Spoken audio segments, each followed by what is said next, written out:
Apakah doa orang yang masih hidup itu berkuasa atas orang yang sudah meninggal? Alkitab tidak pernah mengajarkan kita untuk berdoa bagi orang yang sudah meninggal. Berdoa dan memberikan penghiburan bagi orang yang berduka, bukan yang sudah meninggal. Dengan jelas di Lukas pasal yang ke-16, ayat 19, ada seorang kaya yang selalu berpakaian jubah ungu dan kain halus. Setiap hari ia bersukaria dalam kemewahan. Dan ada seorang pengemis bernama Lazarus, badannya penuh dengan borok, berbaring dekat pintu rumah orang kaya itu dan ingin menghilangkan laparnya dengan apa yang jatuh dari meja orang kaya itu. Malahan anjing-anjing datang dan menjilat boroknya. Kemudian matilah orang miskin itu. Lalu dibawa oleh malaikat-malaikat ke pangkuan Abraham. Orang kaya itu juga mati lalu dikubur. Dan sementara ia menderita sengsara di alam maut, ia memandang ke atas. Dari jauh dilihatnya Abraham dan Lazarus duduk di pangkuannya. Lalu ia berseru, "Bapak Abraham, kasihanilah aku. Suruhlah Lazarus supaya ia mencelupkan ujung jarinya ke dalam air yang menyejukkan lidahku. Sebab aku sangat kesakitan dalam nyala api ini." Tapi Abraham berkata, "Anak, ingatlah bahwa engkau telah menerima segala yang baik sewaktu hidupmu, sedangkan Lazarus segala yang buruk. Sekarang ia mendapat hiburan dan engkau sangat menderita." Ini adalah gambaran dari dua orang yang meninggal. Yang satunya percaya Yesus, satunya tidak percaya Yesus. Akhirnya mereka dipisahkan. Nah, ketika sudah dipisahkan, mereka tidak bisa berhubungan. Yang namanya kematian itu artinya dipisahkan, gak bisa lagi berhubungan. Dia kemudian mulai mengatakan bahwa, "Tolong dong kasih tahu sama keluarga saya yang ada di rumah supaya mereka percaya, supaya mereka akhirnya menerima lah siapa itu yang namanya Yesus kebenaran itu." Nah, ini yang terjadi. Coba kita lihat di ayatnya yang ke-27. Kata orang itu, "Kalau demikian aku minta kepadamu Bapak, supaya engkau menyuruh dia ke rumah ayahku. Sebab masih ada 5 orang saudaraku, supaya ia memperingati mereka dengan sungguh-sungguh agar mereka jangan masuk kelak ke dalam tempat penderitaan ini." Kata Abraham, "Ada pada mereka kesaksian Musa dan para nabi. Baiklah mereka mendengarkan kesaksian itu." Jawab orang itu, "Tidak Bapak Abraham, tetapi jika ada seorang yang datang dari antara orang mati kepada mereka, mereka akan bertobat." Kata Abraham kepadanya, "Jika mereka tidak mendengarkan kesaksian Musa dan para nabi, mereka juga tidak mau diyakinkan sekalipun oleh seorang yang bangkit dari antara orang mati."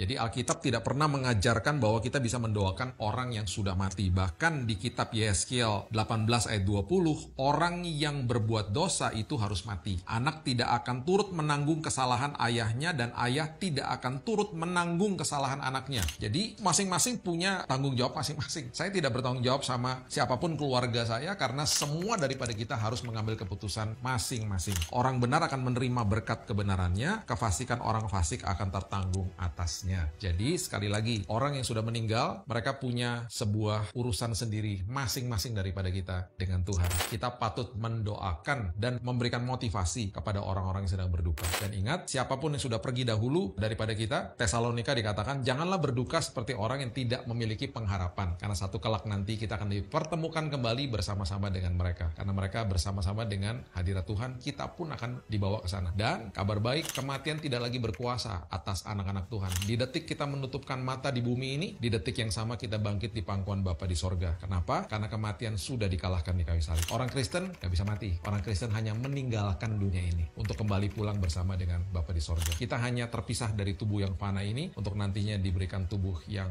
merupakan tubuh kemuliaan. Tidak lagi penyakit, tidak akan ada lagi duka selama-lamanya. Tuhan berkati.